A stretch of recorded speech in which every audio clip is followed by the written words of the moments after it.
right. So anyone who knows Renee knows that she is extremely passionate about what she does. She is extremely caring for people. And I'm not just buttering you up right now. Mm-hmm.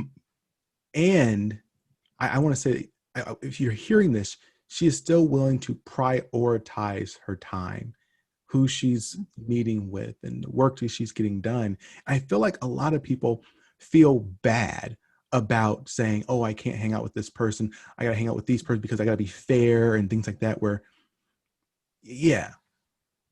Okay, it's one fair. Fair to who? Who's the judge? Mm-hmm. Mm-hmm. Right? You see, and I would say that's because people are making judgments about other folks. So that's part of, again, you can't control other people. That's individuals projecting their assumptions or their beliefs on others. Yeah. Yeah. How I utilize my time is I'm responsible for that. And I make the decisions for that and I accept them. Sometimes I don't use my time well.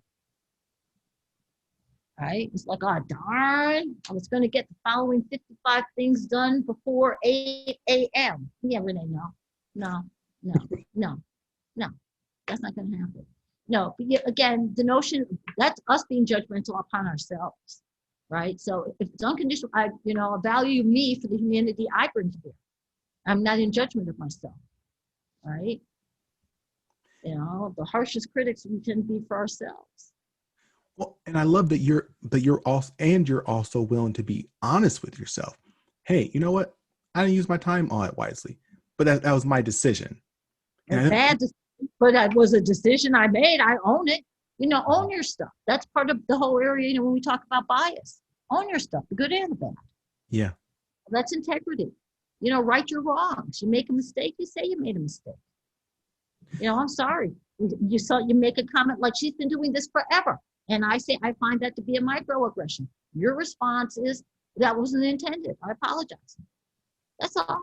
Or here's what I intended. Now, hopefully you don't keep talking about the person's age and sticking your foot down your throat. But then, in the training, I said, thankful you had a point. Well, you shared, I hope you don't mind me saying this, but so you shared a historic picture with me prior to this call. I'm not sure if you want to put it on or not, but can you describe what that picture was and why it means so much to you and how it even came to be, if you could? This one here? The women. This one? This one, the march? The march, but then also the women. All the women that were marching on, that were walking on Capitol Hill. Oh, you mean on my Your background. My background. Yeah, I can send you that. Oh, you want me to put that back up here? Oh, Lord, now see, I figured out how to get off. Now this is how to put it back on. Hold on. Wait. See, this is what happens when you're a chemist and somebody says to you, oh, you could do statistics. Yeah. See, and whatever you train, see, this is also too, people have to be more expansive in their thinking about who they are and what they want to do. Because if you want to pursue your passion, you're not limited to what your degree said. What are your skills? What are your talents? What are your attributes? What are the things that make you happy, that make you feel good and satisfied? And then think, okay, well, those are the things I like to do. Let me construct something around that. Yeah. Sometimes you construct it in the existing organization. Other times you have to think, maybe I can do something differently. I do chemistry. So what does that have to do with diversity, equity, and inclusion? Because people like molecules behave differently depending upon the stress or the environment to put it. Oh. Right? Think about it. Think about it.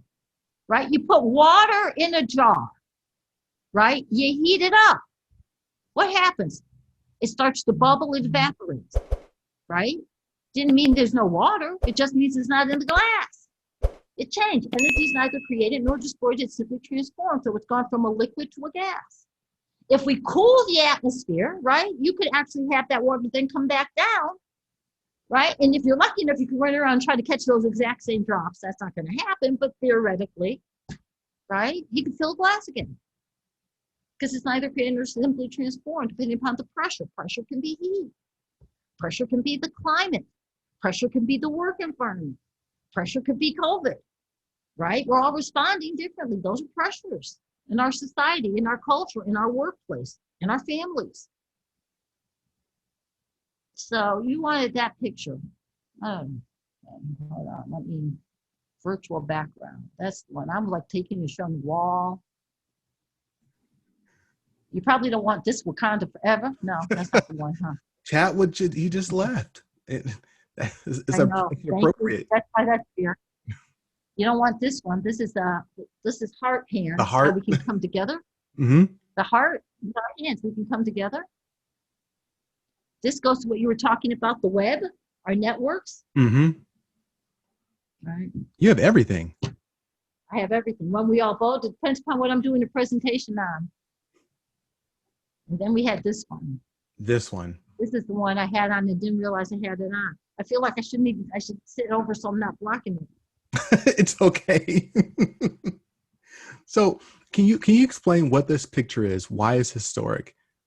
This was a picture of the women from the House of Representatives during the Anita Hill hearing on the Senate. And the only woman senator at the time was Senator Mikulski. And because it was of Anita Hill and fellas, for the most part, and the inquiries that were being made, they wanted to be supportive and show that her voice mattered, that she spoke for many. And so these were members of the United States Congress. So where my head is, so what's that? To the right, the person to the right, not in the white, but the black, that's Congresswoman Louise Slaughter. And beside her was Congresswoman Barbara Boxer.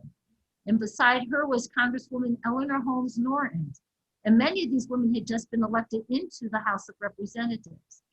And they were our clients at the time. We were a polling and research firm. And then the woman beside Congresswoman Eleanor Holmes Norton was a staffer. And then the woman in the blue blouse, green suit was Congresswoman Pat Schroeder out of Colorado. And beside her was Congresswoman Patsy Mink out of Hawaii. And beside her was Congresswoman Jolene Unsold out of Missouri. And these were newer members to the House of Representatives, but recognized the importance of their voice. And that when you think you can't do something, there's always something you can do. And if nothing else, that they went and they said, we are here, whether they let us into the chamber or not. Yeah. We are here, right? You know, and the sub-Saharan African greeting, which just reminds me, as I said, we are here. The sub-Saharan African greeting of dignity and respect is Sawubona, I see you. And in response, you say Sikona, I am here. So, you know, as I said that, it just made me think of the greeting. Well, and here I am in the midst of them. Maybe I should Photoshop myself into it and say, oh, yeah, I was marching with them. So I was part of the team that was doing some strategy at that time. So it was exciting. I honestly, when you showed me that picture, I thought you were going to tell me, oh, that person in the way back, that's me. I swear. Wait, hold on, let me look. It probably could be, but I don't know for sure. You know, as you said that, I'm thinking, you know, it actually could be. So thank you for telling me to scour it. I'll send it over to my nephew and ask him to see if he can find it on. Well, you know, I wanted to share. I wanted you to share that because I think this is historic. This is a historic moment, and you were tied to the vast majority of those individuals in that picture, and that's because you, like you said earlier, you didn't allow your degree to limit what you could be, and now you are part of something. You're tethered to something that was great, a historic moment. And I want other people to be able to see and know they can do the same. Hello, everyone. This is Alex Tremble from GPS Leadership Solutions. And if you found this last interview to be awesome, spectacular, and actually you benefited from it, let me tell you, this is only the tip of the iceberg. Visit the alextrembleshow.com, information below in the description, and that's where you'll find the full uninterrupted interview. And I'm telling you, there's so much great content you'll hear from this past leader, as well as all the other leaders we've already interviewed. So remember, don't just look back, reach back.